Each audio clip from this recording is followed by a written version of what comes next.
আসসালামু আলাইকুম বন্ধুরা, চালের গুঁড়ো ছাড়া শুধুমাত্র সুজি দিয়ে যে এত সুন্দর ভাপা পিঠা বানানো যায় আপনারা না দেখলে বিশ্বাসই করতে পারবেন না। দেখুন পিঠাগুলো কত সুন্দর হয়েছে, একদম নরম তুলতুলে, মুখে দিলেই মিলিয়ে যাবে আর বাচ্চা থেকে বড় সবাই খুবই পছন্দ করবে। তো চলুন আজকের এই রেসিপিটা দেখে নেওয়া যাক। রেসিপিটা ভালো লাগলে লাইক কমেন্ট শেয়ার করবেন এবং চ্যানেলটিকে সাবস্ক্রাইব করে সঙ্গে থাকবেন। তো দেখুন এখানে আমি নিয়েছি 1 কাপ সুজি আর সুজিটার ওজন হচ্ছে 200 গ্রাম। এখন আমি একটি মিক্সি জারের মধ্যে নিয়ে নিচ্ছি। মিষ্টির জন্য দিয়ে দিচ্ছি আমি 2 চা চামচ চিনি। এবার আমি ঢাকনাটা লাগিয়ে খুব সুন্দর করে ব্লেন্ড করে নেব। দেখুন বন্ধুরা, খুব সুন্দর করে আমি ব্লেন্ড করে নিয়েছি। তো সুজিটাকে এইভাবে কিন্তু একটু মিহি করে নিতে হবে। এখন আমি এই সুজিটা মিক্সিং বোলের মধ্যে নিয়ে নিচ্ছি। এখন আমি দিয়ে দেব স্বাদ মতো লবণ। তারপরে আমি একটি হ্যান্ড উইচ দিয়ে মিশিয়ে নিচ্ছি। লবণটা মেশানো হয়ে গেছে।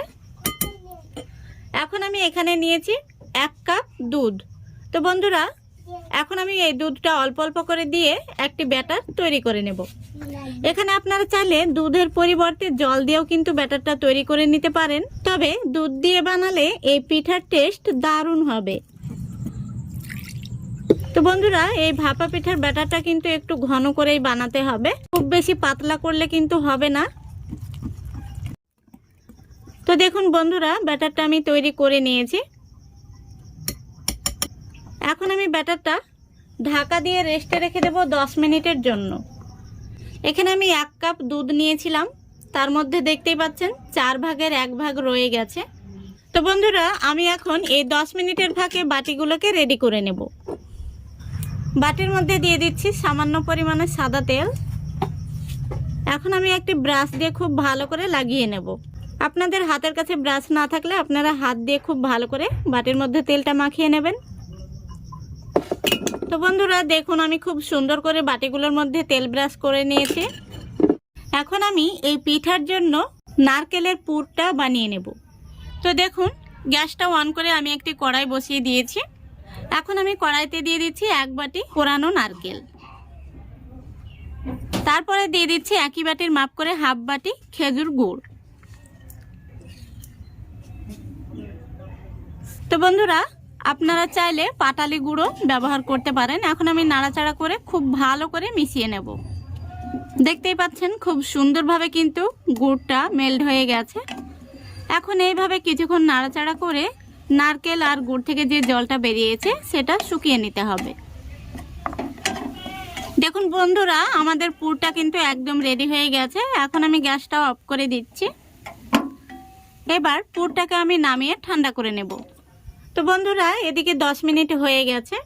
এখন আমি এই ব্যাটারের মধ্যে দিয়ে দেব হাফ টেবিল চামচ বেকিং পাউডার আর হাফ টেবিল চামচের অর্ধেক বেকিং সোডা। এবার দিয়ে দেব যে দুধটা বেঁচে গিয়েছিল সেখান থেকে 1 টেবিল চামচ মতো তরল দুধ। এবার আমি খুব ভালো করে বেকিং পাউডার আর বেকিং সোডাটা ব্যাটারের সঙ্গে মিশিয়ে নেব। তো বন্ধুরা, চালের গুঁড়ো নেই বলে কি ভাপা পিঠা খেতে পাবেন না? অবশ্যই পাবেন। এইভাবে সুজি দিয়ে একবার ভাপা পিঠা বানিয়ে দেখবেন, একবার খেলে বারবার খেতে চাইবেন। দেখুন আমি খুব ভালো করে মিশিয়ে নিয়েছি। আর আমাদের ভাপা পিঠার জন্য কিন্তু ব্যাটারটা এরকমই ঘন করে বানাতে হবে, আর পাতলা হয়ে গেলে কিন্তু সেটা কেক তৈরি হয়ে যাবে। এখন আমি যে বাটিগুলো আগে থেকে রেডি করে রেখেছি সেই বাটির মধ্যে ব্যাটারটা দিয়ে নেব। এখানে আমি একটি চামচ নিয়েছি, চামচে করে তুলে তুলে দিয়ে নিচ্ছি। তো দেখুন, আমি প্রথমত কিছুটা পরিমাণে ব্যাটার দিয়ে দিলাম।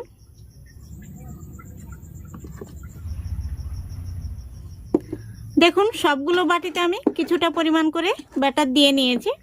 এখন আমি যে নারকেলের পুরটা বানিয়ে রেখেছি এই পুরটা ব্যাটার মধ্যে দিয়ে দেব।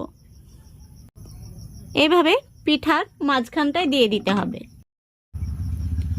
তো দেখুন বন্ধুরা, আমি সবগুলো বাটির মধ্যে পুরটা দিয়ে নিয়েছি। এখন আমি আবারও উপর থেকে পিঠার ব্যাটারটা দিয়ে দেব। তো দেখুন আমি পিঠার ব্যাটারটা উপর থেকে দিয়ে নিয়েছি, এভাবে একটু ট্যাপ করে নিতে হবে। দেখুন বন্ধুরা, সবগুলো বাটি আমি সমানভাবে দিয়ে নিয়েছি, আর বাটিগুলোতে দিয়ে ব্যাটারটাকে এইভাবে সমান করে নিয়েছি। এদিকে দেখুন পিঠাগুলো ভাপে দেওয়ার জন্য আমি গ্যাসটা অন করে আগে থেকে কড়াইতে জল গরম হতে বসিয়েছি। তো জলটা ফুটে গেছে।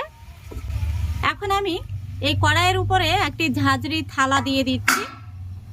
তারপরে এই থালার উপর আমি বাটিগুলোকে বসিয়ে দিচ্ছি। দেখতেই পাচ্ছেন আমি খুব সুন্দর করে বাটিগুলোকে বসিয়ে দিয়েছি। এখন আমি ঢাকনাটা লাগিয়ে দিচ্ছি।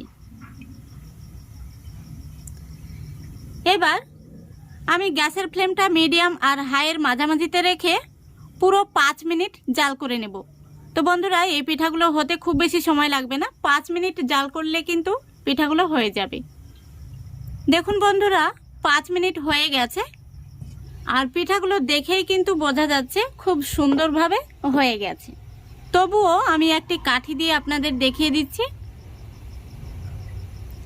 এই দেখুন পিঠাগুলো কিন্তু খুব সুন্দরভাবে সেদ্ধ হয়ে গেছে। এই দেখুন প্রত্যেকটি পিঠা খুবই সুন্দর হয়েছে। তো বন্ধুরা দেখলেন তো, খুব বেশি কিন্তু সময়ও লাগে না, মাত্র 5 মিনিট। আপনারা একবার হলেও বাড়িতে ট্রাই করতে পারেন। এখন আমি বাটিগুলোকে নামিয়ে ঠান্ডা করে নেব। দেখুন বন্ধুরা, পিঠেগুলো আমি ঠান্ডা করে নিয়েছি। এখন আমি পিঠেগুলোকে বের করে নেব। এইভাবে আঙ্গুল দিয়ে সাইড থেকে টান দিলে কিন্তু পিঠাগুলো ছেড়ে ছেড়ে আসছে। দেখুন কত সুন্দর হয়েছে। আশা করি দেখতে পাচ্ছেন কতটা জালিদার তৈরি হয়েছে, আর এই পিঠাগুলো একদম নরম তুলতুলে। এই দেখুন।